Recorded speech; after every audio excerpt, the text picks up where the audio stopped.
हम अवश्य लेना चाहिए, अवश्य ही लेना चाहिए।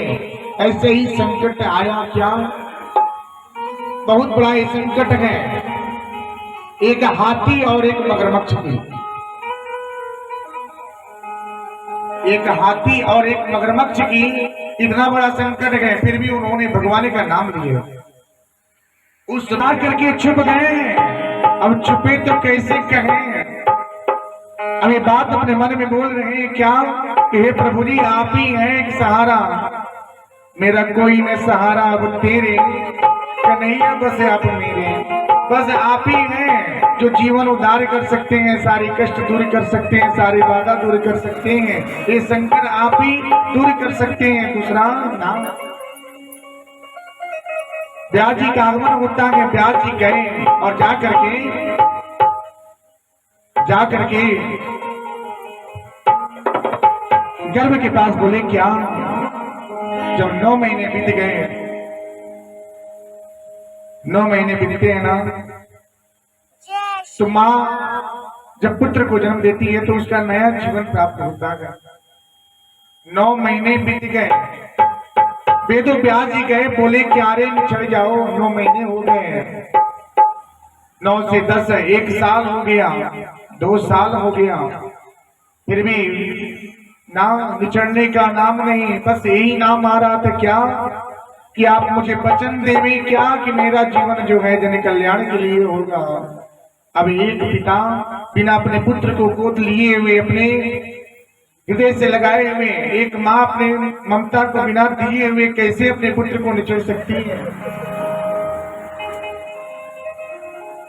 सोचिए कितना कठिन परीक्षा है, कितना कठिन ये मोड़ है भगवान जी की, कितना कठिन ये जगह आ गया।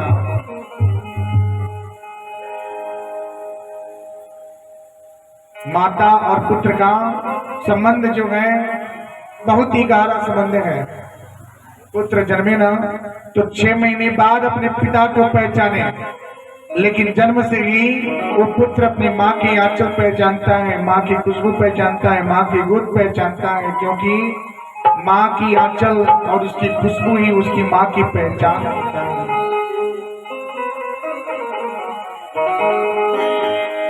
माँ सब कुछ है, प्रथम जो गुरु है ना माता और पिता ही होते हैं।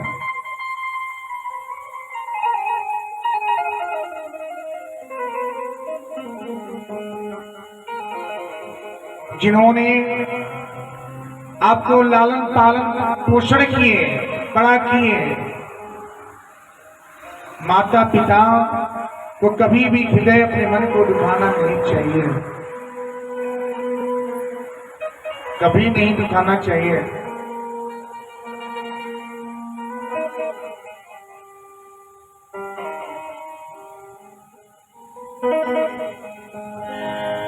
जो माता पिता को हृदय दुखाता है ना, वो कभी भी तरक्की का मार्ग नहीं अपनाता। पिता का हाथ अगर पुत्र पे पड़े, पिता का आशीर्वाद अगर पुत्र पे पड़े, तो पूरा जीवन वो धनवान रहता है, जस की प्राप्ति करता है। माता का आशीर्वाद अगर पुत्र को मिले तो उसके घर से कभी धन की कमी नहीं होता। माता पिता जिन्होंने आपको पाल पोस के बड़ा किए, इतना सब कुछ दिए, उनके हृदय उनके मन को कभी दुखाना नहीं चाहिए। 2 साल हो गए, कुछ वर्ष बीत गया, समय यही आता था जब भी वेदो व्यास जी आते थे, बोलते थे क्या, बोलते थे क्या, अब तो निचड़ जाओ, अब तो निचड़ जाओ, समय हो गया, 5 वर्ष हो गए। सोचिए कितना कष्ट होता है।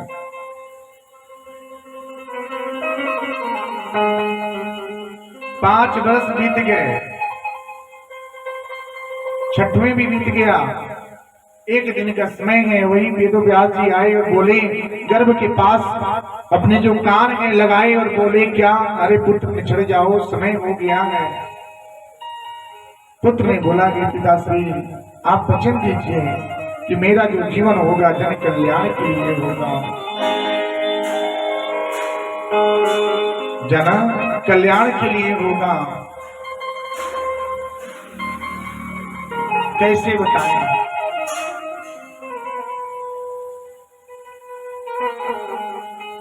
भगवान को पाने के लिए मैंने कल बोला ना, वैराग्य का होना अति आवश्यक है। जो व्यक्ति 2 घंटे के लिए तंबाकू गुटखा का त्याग न कर सके, वो समझ जाइए कैसे अपने मोह माया को त्यागेगा मेरे भैया। जो 2 घंटा उसे तंबाकू नहीं दूर हो सकता, 2 घंटा उसे गुटके पान सुपारी उसे शरीर से दूर न जावे, तो कैसे इस माया से दूर जाएगा ना।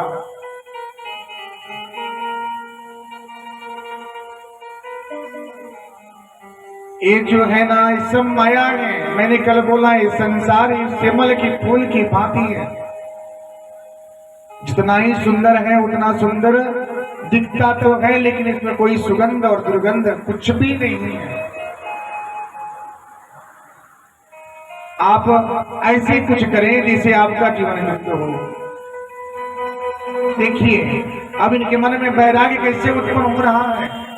जन्म से ही वैराग्य की भावना लेके चल रहे हैं, जन्म से ही वैराग्य की भाव लेके उत्पन्न हो रहे हैं, क्योंकि उन्हें न माता का सुख चाहिए, न पिता का सुख चाहिए, न धन का चाहिए, न इस संसार का, बस वो जन कल्याण के लिए जन्म लेना चाहते हैं। आपको बोल दिया जाए क्या, आपको निस्वार्थ क्या करना है, भगवान की सेवा करते रहना है, 3 दिन उपवास करना है उनकी। आप क्या करें, मंदिर की सफाई करना है बिना अन्न जल किए हुए। बोले कौन जाएगा करने के लिए भाई, हमसे तो नहीं होगा ना, नहीं होगा। यानी जब तक त्याग नहीं है तब तक कुछ हासिल नहीं होता। जितने बड़े हुए हैं ना, इतने बड़े तपस्वी हुए क्यों? क्योंकि इनके पास त्याग था। जो 10 साल 12 साल 15 साल 20 साल तपस्या किए, तब जाके उनको एक शक्ति मिलती थी। जिसके पास त्याग नहीं है वो कैसे जानेगा, जिसके पास त्याग नहीं है वो कैसे समझेगा कि इसका महत्व क्या है। जब तक त्याग नहीं करेंगे तब तक कुछ मिलेगा नहीं। एक नन्हा सा बच्चा होता है ना, जब स्कूल में दाखिला करते हैं तो उसको 6 घंटा स्कूल में रहना होता है। माँ का हृदय दुखता है कि मेरा पुत्र कब आवे, कब उसको अपने गले से लगा लेवे, कब अपने हृदय से लगा लेवे। वो रात देखती है कि 6 महीने 6 घंटा मैंने इतने दिन 9 महीने अपने गर्भ से रखा, आज 3 साल का मेरा बच्चा हो गया, स्कूल में दाखिला हो गया, हमसे दूर है। वो जल्दी से आवे, मैं अपने क्या करें, गले से लगा ले, अपने मन को शांति कर ले। जब तक त्याग नहीं है ना तब तक कुछ नहीं है। ये पुत्र, ये परिवार, ये धन, ये दौलत, ये सब कुछ यहीं पे रह जाएगा। मैंने कल बताया, कुछ अपने लिए भी कर लीजिए, कुछ अपने लिए भी जतन कीजिए, जो वो जतन कीजिए जिस जतन से आपका जीवन कृत होता है। मेरी भैया बहुत ही भाग्य है कि भगवान जी का ज्ञान यज्ञ यहाँ चल रहा है। अगर 1000 शब्द बोले, उस शब्द में एक शब्द आपके मन में समावेश हो जावे तो समझ जाइए आपका जीवन कृत हो गया। एक शब्द भी आपके लायक हो जावे, आपके पाप धोवे, आपके मन में समावेश हो जावे तो समझ जाइए कि आपका जीवन सफल हो गया। श्रवण कीजिए, सुनिए, श्रवण कीजिए, मंथन कीजिए, यही तो जीवन है, यही भागवत है। वर्षों बीत गए, इतना दिन बीत गया, कितने दिन बीत गए। अब जन्म के समय ही भगवान जी का दर्शन कीजिए, इतने सुंदर दिव्य दर्शन जब तक भगवान जी का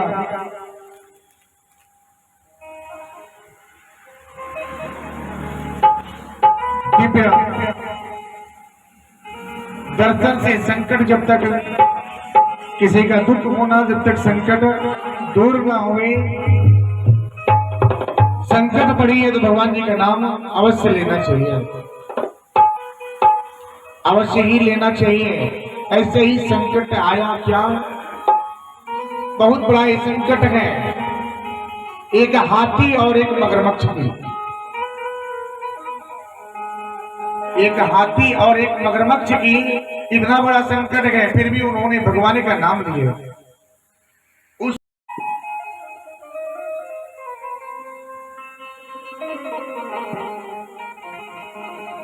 हाथी अपने परिवार के साथ एक बड़ा सा जंगल में समझिए रहता था।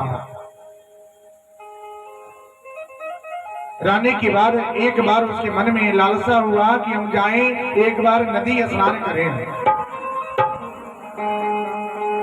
नदी स्नान करने के लिए वो अपने परिवार के साथ जाता है।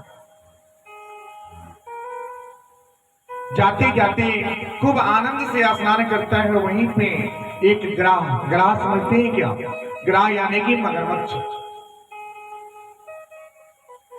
हाथी का पांव पकड़ लेता है। कई वर्षों तक युद्ध होता है, उनका परिवार उनको छुड़ाता है, दूर खींचता है, लेकिन उस हाथी को बचाने में असमर्थ हो जाते हैं। उनके पुत्र, उनकी पत्नी, सब लोग असमर्थ हो जाते हैं। अंत में बाहर निकल आते हैं और बाहर से देखते हैं, आस टूट जाती है, आसरा टूट गया। इतने दिनों तक बैठे बैठे रह गए, अब आप बाहर आए, अब बाहर आए। उसी तरह से ये शरीर है। ये शरीर क्या है? ये शरीर आपका मोह है और ग्राह जो है आपकी माया है, जो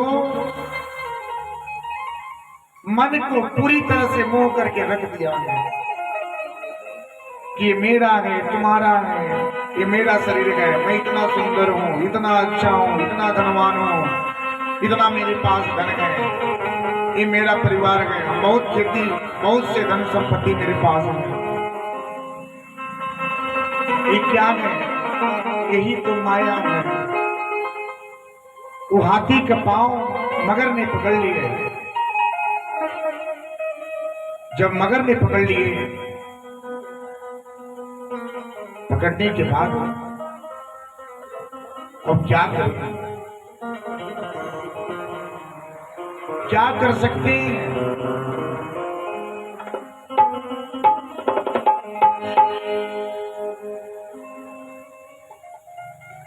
समय आया, अभी बिल्कुल हाथी थक गया और बैठ गया वहीं पे। आंख से आंसू है और अंत घड़ी में उन्होंने भगवान को पुकारा। अंत घड़ी में उन्होंने भगवान को आराध किए, सच्चे मन से परमात्मा को याद किए, क्या है प्रभु, अब क्या है, बस आप हैं, सिर्फ आप हैं। अब वो हाथी देखिए कितने संकट में है, फिर भी भगवान का अंतिम समय में याद किया। और भगवान को जब याद किए तो वहीं नारायण भगवान ने उस हाथी को बचाने के लिए स्वयं आए। और जैसे ही उस हाथी ने अपने मन से, अपनी नजर से देखे, उसी सरोवर से एक कमल का फूल लेके भगवान जी को अर्पित कर दिए, भगवान जी को अर्पित कर दिए। वही नारायण आकर के उस ग्राह से हाथी को बचा लिए। तो जब जब संकट आता है तब तक भगवान जी को क्या करना चाहिए? याद करना चाहिए। तो चलिए, अब इधर भी संकट है। देखिए, एक जीव होकर के कैसे भगवान को आराध्य किए, तो आप तो एक मानव का तन पाए हैं। तो मानव का तन पाए हैं तो थोड़ा तो ध्यान कीजिए कि संकट गए या भगवान का नाम लेकर के अपने जीवन को कृत कर लीजिए। वो अपने सुर के सहारे उन्होंने फूल अर्पित कर दिए, वो प्रेम से भगवान ने उनकी रक्षा कर ली।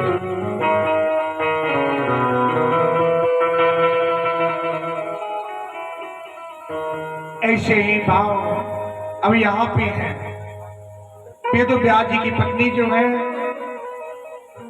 9 साल बीत गए फिर भी अभी जन्म नहीं हुआ है। कितने दर्द कितनी पीड़ा कष्ट हो रहा है। अब भगवान जी का आराधना करके हम उस कष्ट को कैसे दूर करते हैं। एक सुंदर दिव्य भगवान की एक सुंदर